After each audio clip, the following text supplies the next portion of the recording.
وہ دونوں class fellow تھے۔ لڑکی پوری یونیورسٹی میں خوبصورت تھی اور لڑکا تمام لڑکوں میں وجیہہ۔ دونوں ایک دوسرے سے ٹکراتے رہے اور آخر میں دونوں ایک دوسرے کی محبت میں گرفتار ہو گئے تھے۔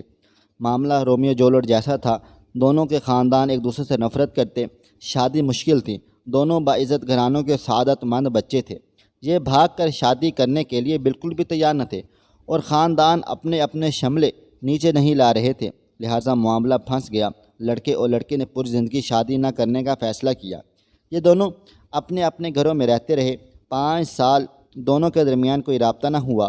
والدین شادی کی کوشش کرتے مگر یہ انکار کرتے رہے، یہاں تک کہ لڑکی کے والدین ہار مان گئے۔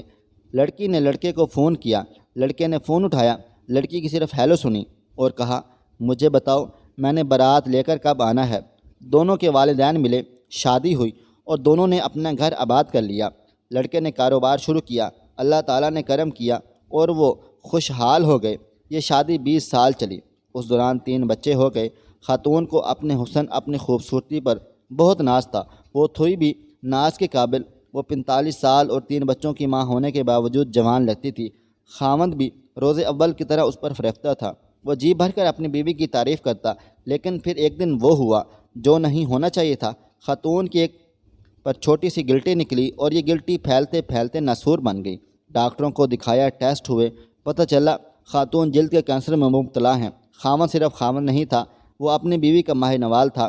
وہ اپنی ران چیر کر بیوی کو کباب بنا کر کھلا سکتا تھا۔ وہ بیوی کو لے کر دنیا جہاں کے ڈاکٹروں کے پاس گیا، ایک کلینک سے دوسرے کلینک، ایک ڈاکٹر سے دوسرے ڈاکٹر، ایک ملک سے دوسرے ملک۔ وہ دونوں چلتے رہے یہاں تک کہ ڈاکٹروں نے جواب دے دیا۔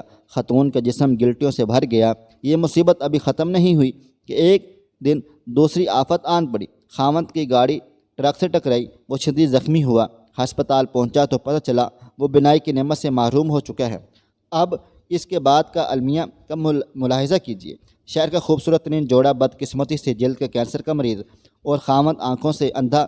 لوگ انہیں دیکھتے تھے تو کانوں کو ہاتھ لگاتے تھے، لیکن یہ دونوں اس کے باوجود مطمئن تھے۔ یہ روز صبح باغ میں واک بھی کرتے تھے، سینما بھی جاتے تھے اور ریسٹورنٹوں میں کھانا بھی کھاتے تھے۔ بیوی خاوند کا ہاتھ پکڑ کر ساتھ ساتھ چلتی تھی، وہ اسے گائیڈ کرتی تھی اور خاوند بیوی کی گائیڈنس پر چلتا تھا۔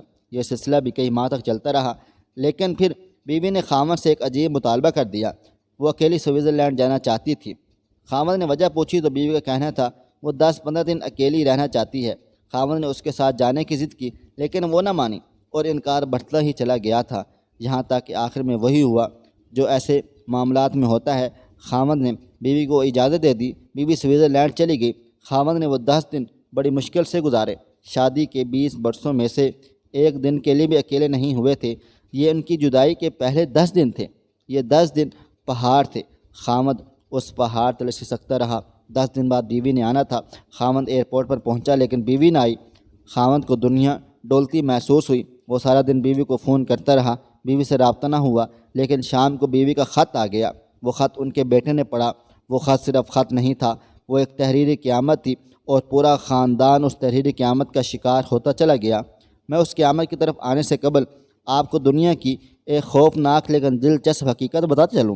دنیا میں ایسے بے شمار سینٹرز ہیں جہاں آپ اپنی مرضی سے مر سکتے ہیں۔ یہ سینٹرز لا علاج مریضوں کے لیے بنائے گئے ہیں۔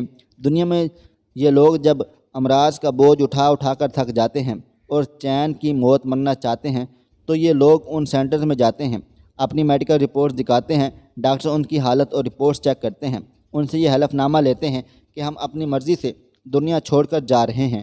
ان کی مرضی سے ان کی موت کا دن اور وقت طے کرتے ہیں، ان کی آخری خواہش پوری کرتے ہیں اور پھر انہیں زہر کا ٹیکہ لگا کر دنیا سے رخصت کر دیتے ہیں۔ یہ عمل طبی زبان میں یوتھانیزیا یعنی آسان موت کہلاتا ہے۔ یہ دنیا کے 7 ممالک میں قانونی ہے اور اتنے ہی ملکوں میں اس کی اجازت کے لیے بحث چل رہی ہے۔ سوئٹزرلینڈ بھی ان ممالک میں شامل ہے جہاں یوتھانیزیا کو قانونی سٹیٹس حاصل ہے۔ زیورخ شہر میں یوتھانیزیا کا سینٹر بنا ہوا ہے۔ یہ سینٹر انتہائی خوبصورت جگہ پر قائم ہے۔ سینٹر کے کمرے پہاڑوں، آبشاروں اور جھیلوں کے کنارے پر بنائے گئے ہیں۔ مریض بیڈ پر لیٹ کر زندگی کی آخری صبح اور شامیں دیکھتے ہیں اور آخر میں مہربان ڈاکٹر اور نرسوں کے ہاتھوں زندگی کی سرحد پار کر جاتے ہیں۔ وہ خاتون بھی یوتھانیزیا کے لیے سوئٹزرلینڈ گئی تھی۔ وہ کینسر کا دکھ برداشت نہیں کر پا رہی تھی، چنانچہ اس نے آسان موت لینے کا فیصلہ کیا۔ وہ یورپ گئی، زندگی کے آخری دن گزارے اور عین اس وقت اپنے لیے موت کا تعین کر لیا جب اس کی فلائٹ نے وطن کی مٹی کو چھونا تھا۔ ادھر فلائٹ اتری اور ادھر وہ زندگی کی سرحد پار کر گئی۔ خاتون کا آخری خط بیٹے کے ہاتھ میں تھا۔ وہ سسکیاں لے کر خط پڑھ رہا تھا اور خاوند سر جھکا کر اپنی بیگم کا ایک ایک لفظ سن رہا تھا۔ بیوی نے اپنی پوری زندگی کا احاطہ کیا، اس سے بتایا جب وہ پہلی بار یونیورسٹی میں ملے تھے تو اس نے محسوس کیا وہ یونیورسٹی میں لڑتی کیوں تھی اور وہ کون سا دن تھا جب لڑتے لڑتے اسے اس سے محبت ہو گئی تھی۔ اس نے فراق کے وہ 5 سال کیسے گزارے اور اس نے شادی کے بعد اپنے بچوں کو ملازموں کے رحم و کرم پر کیوں چھوڑے رکھا تھا۔ میں اپنی محبت کو تقسیم نہیں کر سکتی تھی، میں تمہارا حصہ اپنے بچوں کو بھی نہیں دے سکتی تھی۔ اس نے 20 سال کی ازدواجی زندگی کس مسرت اور سرشاری میں گزاری، اور پھر جب اسے پہلی گلٹی نکلی تو اس نے محسوس کیا وہ خود کو روز بروز بدصورت ہوتا ہوا دیکھتی تھی تو اس کے دل پر کیا گزرتی تھی کہ وہ قدرت کا یہ فیصلہ بھی سہتی چلی گئی۔